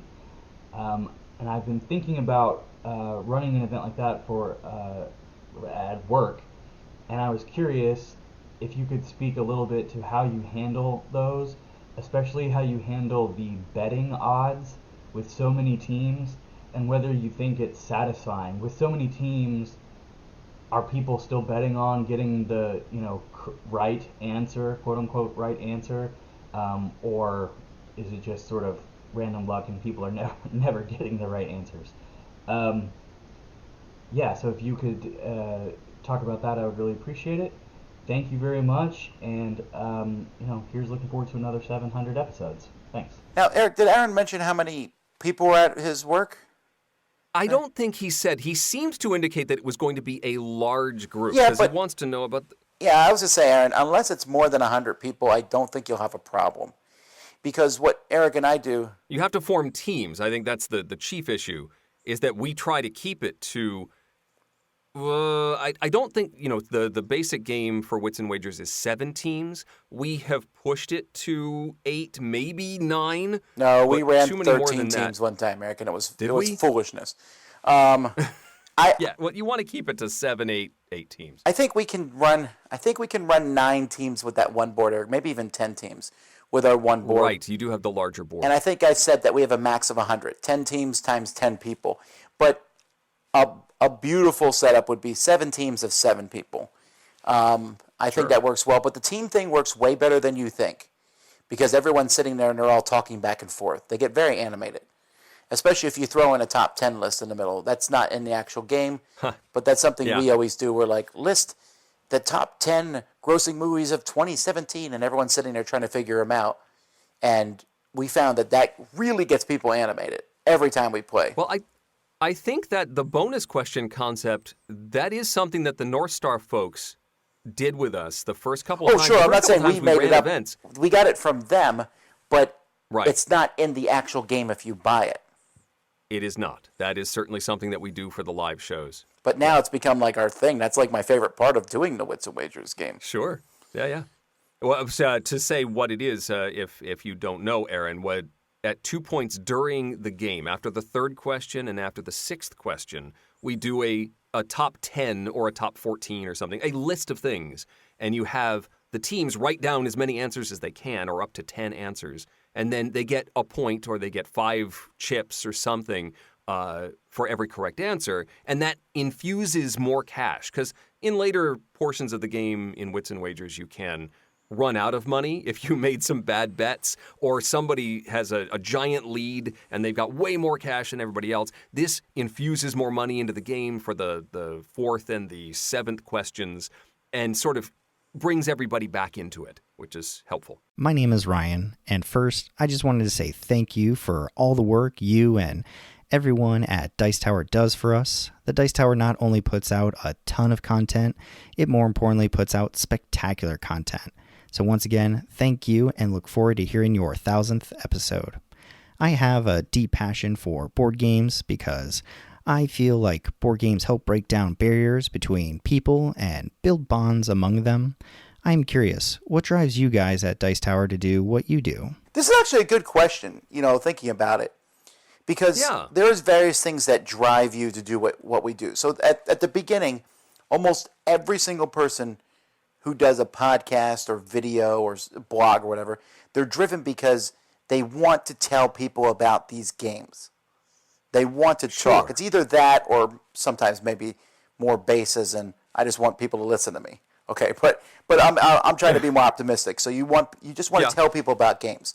So that's what starts people off. But after that, motivations can be different. So another motivation could be money, I suppose. But that's a bad motivation at the beginning because you're not going to get hardly anything. Duty can be one. You'll be like, every week I'm going to put this out. No, I don't think that's even a bad thing. But that keeps me going They're sometimes. expecting me to do it. So, yeah. And that can be something that keeps you going when the motivation isn't, necessarily there. But I think more than anything else, the motivation that drives me is I want to put out a good product. But I also like the interaction. In a vacuum, motivation is harder. For me, and I've actually been talking to the guys at work and to Eric about this recently, the motivation for the podcast is a little harder sometimes for me because I don't often get that interaction with people. Right. Well, on a video. Yeah, this has been very helpful to get some of these, feedback clips to be able to hear from you. This has been great doing this episode. It doesn't have to be like gushing praise. I'm not talking about that. Just any feedback at all. And I like Just that. saying, hey, I listened to you, or I liked this episode and something that we heard on the show. Yeah, it's nice. We still are able to get a little of that, but we often get that infusion at conventions and stuff when we get to meet. You know what? I think that person. might be what it is, Eric. We're not going to conventions, so I'm feeling it more. Yeah. Oh, yeah. Huh. For me, I'm an entertainer. I like to spread joy and entertain. And I think I've said before that my approach to doing the show is to put out a good show and to have something that people want to listen to, not necessarily to specifically talk about this game or that game, but to have something that people want to hear and to keep you company or to get you through work or just to have a good show. And then in order to do that, well, we have to play some games and talk about them. But that's more of a means to an end in putting out a good product than necessarily just spreading the love of the games. And also there's I can't tell you how much I like when someone says, I'm glad I found this. Like, I love when I see a comment on a review that I did 15 years ago and someone's like, wow, this is a cool thing I found out about. I'm like, cool. It's still working 15 years later. Hi, Tom and Eric. You answered a question of mine a while ago regarding asymmetric player powers and what to do when you're dealt a power which forces you to play a certain strategy which may not be your preferred style. I appreciated both your opinions on this topic. My follow-up question is whether you've ever encountered a game where you felt that not the player powers were unbalanced, but they were perhaps too heavily weighted. I, for example, picked up an expansion to a favorite game of mine which added asymmetric player powers and ended up hardly ever using it and eventually selling it because I thought the powers made the game experience too constrictive. Thanks. Okay, this is an interesting one. We talked about this before, about the asymmetrical powers, and I don't know what game Daniel's talking about here, expansion, but I wonder if it's the same one I would think about, and that's Caverna's expansion. I know that wasn't it. He did mention what game he was talking about, but the issue being that if you're given, say, the warmonger character, it means you really can't do other things. You can't be the farmer. Well, you can sometimes, but maybe at a cost that's right. That's actually you're negative. Swimming upstream, basically. Like, you need to work with your advantage, and yeah, you can diversify a little bit. But if you have the warmonger and you're trying to be the farmer, you're basically throwing away your advantage, whereas everybody else who's working with their advantage is going to be doing better. So you almost have to go with the flow. That wouldn't make me stop playing the base game. Like, so for example, Caverna. I think the expansion's decent, but it gives everyone a special ability, and if you don't follow kind of what that ability is, you're in trouble. While if you play the base game, it's wide open. And well, I like the expansion. I think I'll often just play with the base game because I like that wide open. I like being able to sit there and go, this game I'm going to do farming. This game I'm going to, dig caves. Yeah. All right, one last question. Yeah. My name is Ryan Stewart. I'm from Charles City, Iowa, and I've been listening to the Dice Tower since about 2010. I want to congratulate everyone on 700 episodes. That is certainly an accomplishment.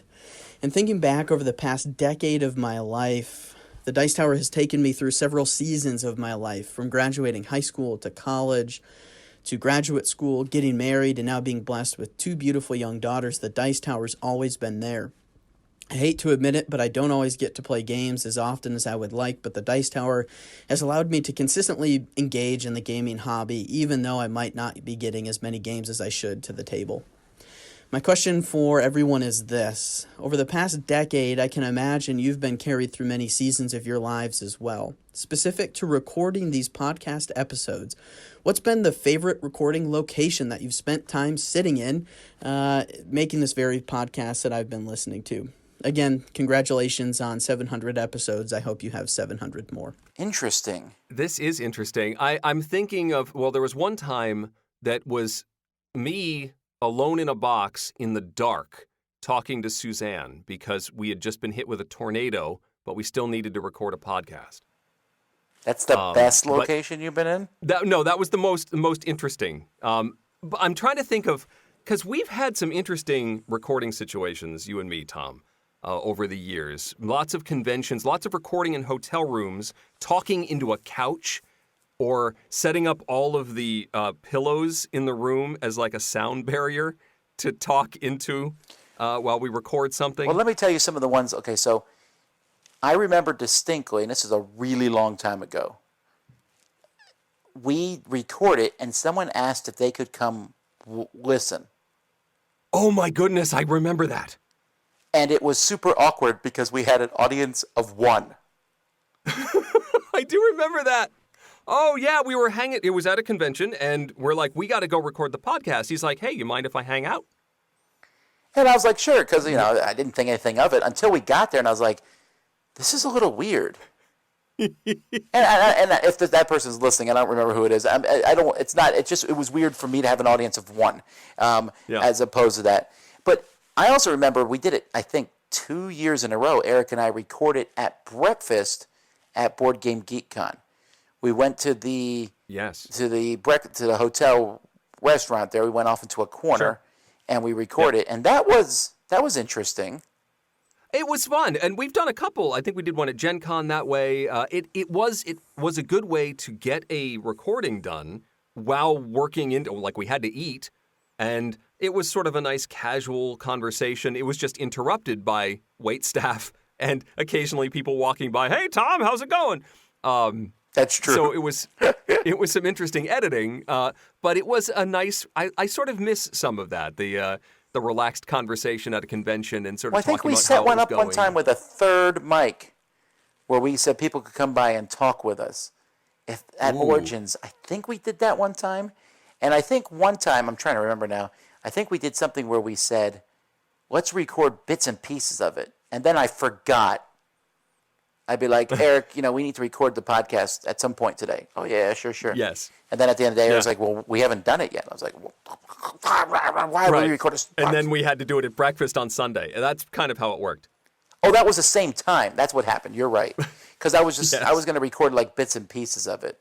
But yes, I think my favorites are the live shows, although we know they're not as interesting to listen to later on, but they're fun to do in person. Yes. Especially for some reason, the ones at Essen. The ones at Essen are, the crowd is electric at Essen. I remember many live shows being really, energetic. That first musical episode that we did at Gen Con, it was a small, hot, packed room, but it was magical in that space. I don't know that we'll ever be able to get that again. No, and we've done huge shows like at Gen Con in more recent years for giant crowds, and we feel like rock stars doing this. Yeah, but that's nerve-wracking, and it's also I don't know why they technical difficulty. Yes, wasteland. Yes, it's stressful. I like the one that Eric Herman came in and did the guitar for us. Yeah. Oh, actually, yeah. That might be one of my favorite episodes too. Remember at BGG when Eric came and was like our third host. Yep. And Rich Sommer was there, and also, remember that one where we had people on for 2 minutes? Yes, we did that a couple times in a row. Yeah, after the second time, I was like, okay, we need to stop this. Those were intense. You have 2 minutes to make an impression. Your 2 minutes are up. Off!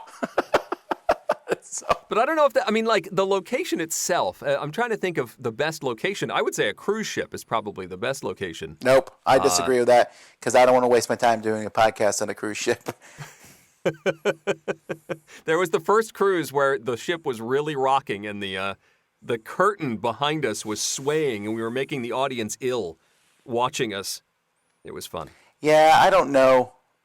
We haven't really recorded in too many exotic places. I'll tell you this, I'm still thrilled by the fact that we're one of the few podcasts like this where we record remotely. And some people, when they find out later on, didn't realize that we are. A lot of people think I live in Florida. Yeah. I don't. Well, there's less ice. I'm just telling you, less ice. But that's true. It's true. Well, there you go, folks. That's pretty much it for the end of this particular episode. We appreciate you all coming around and sending these things to us. We're back to normal. We're back to a top 10 list in our next one. Well, that's 2 episodes from now. And more stuff coming this year. So keep an eye out for that. If you like the videos, spring is almost here. And with the beginning of spring is the Spring Spectacular. We'll be doing live stuff. We'll be showing off some new games, which I can't talk about yet because they're under embargo type stuff. But some fun things. Mike DeLisio will be doing his top 50 games of all time, and we'll be debuting our new Shoots and Marbles track. Now, I know this is one thing that Eric would get in on if he was down here. I probably would, yes. Because the Shoots and Marbles, if you don't know what I'm talking about, we race marbles, and it's live. You can send in your own marble to race. And Eric, you need to send in a marble. We'll race your marble for you. I should send in a marble. I'll have to find it. But we have a brand new track that's just finished being built, being sent to me. I'm really excited about it. I am not kidding. It may be the best marble racetrack on the planet Earth. Whoa. I'm not exaggerating. A high bar. I'm not exaggerating. It is amazing. So. Wow. Okay. So that's all stuff coming up, folks. We'll see you in 2 weeks. Manny Suzanne next week. Thank you all for listening. And stick with us. Another 300 episodes. We'll try to make it to 1,000. That's 6 years from now. We have a goal. 6 years. We'll collapse at the finish line and be like, okay, we're done. All righty. Well, until next time, I'm Tom Vassell. I'm Eric Summerer. And you've been listening to The Dice Tower. Thanks for listening. Promotional consideration has been provided by game publishers in the form of review copies of games. This episode number 700 was recorded on March 4th, 2021. Mandy and Suzanne join you next week, and in 2 weeks, let's do the time warp again with our top 10 games from 2006. This podcast is sponsored by listeners like you. Thank you for your continued support. And speaking of support, the Jack Vassell Memorial Fund is dedicated to providing support to members of the board gaming community in their hour of need. If a catastrophic event has become more than you can handle, find out how we can help at jackvassell.org. The Dice Tower is produced by Tom, Mandy, Suzanne, and Eric, with assistance from Rob Searing, Mike DeLisio, Chris Yee, and Roy Kennedy. The fact that our operatives adept at using touch, taste, sight, smell, and hearing certainly did not walk, provided by Sensory Spies Road. Timothy Pinkham composed our theme, and you can get the latest on everything Dice Tower at dicetower.com. Let us know what you think of the show by posting to the Dice Tower Guild at BoardGameGeek.com, following the Dice Tower on Twitter, or by emailing us at tom@dicetower.com or eric@dicetower.com. And don't forget to visit the other shows in the Dice Tower Network, including Dukes of Dice, Four Corners of the Board, Board Gamers Anonymous, Boards and Swords, Blue Peg, Pink Peg, The Geek All-Stars, The Secret Cabal Gaming Podcast, and Dice Tower Tonight. Find your next favorite at dicetowernetwork.com. Until next time, from all the gang at the Dice Tower, have fun gaming. So what do I do with all this confetti? Oh, you're supposed to save it for next year. Can I send the confetti through Skype? You can't send the confetti through anything if you're a true friend. I'll mail it to you. It's fine.